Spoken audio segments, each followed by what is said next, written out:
Եկեք ընդունենք, որ այդ որոշումը իր մեջ ունի ավելի քաղաքական կոմպոնենտ, քան իրավական։ Եվ հայերի վերադարձնել ունի քաղաքական կոմպոնենտ, ոչ իրավական, որովհետև եթե գնանք իրավական տրամաբանությամբ, Ադրբեջանի դատարանների կողմից նրանք դատապարտված անձինք են, որոնք չեն կարող ազատ արձակվել, այսինքն նրանք կարող են իրավական համագործակցության շրջանակներին փոխանցվել Հայաստանի Հանրապետությանը Հայաստանում պատիժը կրելու նպատակով։ Բայց այստեղ գործընթաց չի եղել, որ Հայաստանը հայցի եւ ստանա Հայաստանում պատիժը կրելու նպատակով իր քաղաքացիների ստացումը։ Այսինքն մենք այստեղ չունենք իրավական գործընթաց, ունենք քաղաքական գործընթաց, որը վերահաստատում է, որ գերիների խնդիրը երկկողմանի հարաբերություններում քաղաքական խնդիր է եւ հարցը լուծում չի ստանում բացառապես իրավական մեխանիզմներով։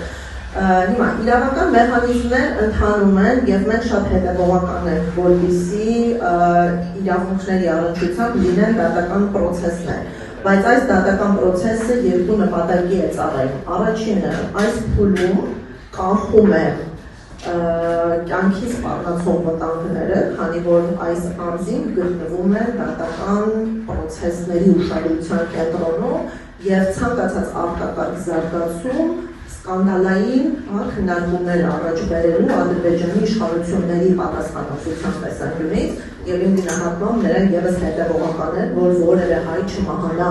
ադրբեջանական բանտերում գտնվելու ժամանակահատվածում, որտեղ դատական գործընթացներ կան, որոնք կոնկրետ անձանց իրավունքների պաշտպանությանն են առնչվում։ Եվ երկրորդը, եթե խնդիրները քաղաքական ճանապարհով լուծում չստանան, բանակցությունները մտնեն փակուղի, մենք ունենանք այս անձանց ազատ արձակման իրավական լծակը եւ դատական ճնշումը օգնի, որպեսզի նշված անձինք ազատ արձակվեն, բայց դատական գործընթացները դրանք ավելի երկարաժամկետ հեռանկարում դիտարկվող պրոցեսներ են։ Ես Սարակյան, եթե չեմ սխալվում, վերջերս հայտնադարձվածներից Վիգեն Օջեքչյանը դատապարտվել էր 20 տարվա ազատազրկման։ Այդ դեպքում գործընթացը ինչպես է տեղ ունեցել, այսինքն օրինակ ներում է շնորհվել, ինչ է տեղ ունեցել, եթե չկա նաև այստեղ Հայաստանում պատիժը, ինչպես նշեցիք, շարունակաբար կրելու այդ հանգամանքը, եւ ինչպես է գործընթացը կազմակերպվում այս դեպքում եւ արդյոք Արցախի ռազմաքաղաքական ղեկավարության հնարավոր հայրադարձումը այս ձևաչափով հնարավոր համարում եք եւ խնդրեմ նաեւ հստակեցնեք Ռուբեն Վարդանյանի հետ կապված այդ սահմանափակումների մասին, որ նշեցիք, սահմանափակումները դրանք եւ ինչով են պայմանավորված։ Ուրեմն Վիգենի պարագայում եւս իրավական ձևականությունները պահպանված չեն եղել։ Մենք չունենք որևէ տեղեկատվություն, որ օրինակ Ադրբեջանի նախագահը ներում է շնորհել 4 հայերին, այդ թվում Վիգենին, եւ քանի որ ներման արդյունքում նրանք այլևս անազատության մեջ պահվող անձինք չէին, նրանք վերադարձել են հայրենի կամ նրանց հանձնել են Հայաստանի Հանրապետությանը կամ քաղաքացիության երկրին։ Մենք ունենք ընդհանրապես ձեռք բերված պայմանավորվածություններ, որոնք հայտնի են դարձել վերջին պահին, եւ այդ պայմանավորվածությունների կյանքի կոչումը եղել է արտաքրավական ճանապարհով։ Այդ պայմանավորվածությունը իրացնելու համար երկու պետությունները ժամանակ եւ էներգիա չեն ցանկացել ծախսել իրավական ձևականությունները պահպանելու նպատակով։ Եվ սա կարծում եմ իրական է ինչպես հայերի վերադարձի պարագայում, այնպես էլ վարձկանների Սիրիայի իշխանություններին հանձնելու պարագայում։ Հիմա եթե անդրադառնամ արդեն ձեր երկրորդ հարցին,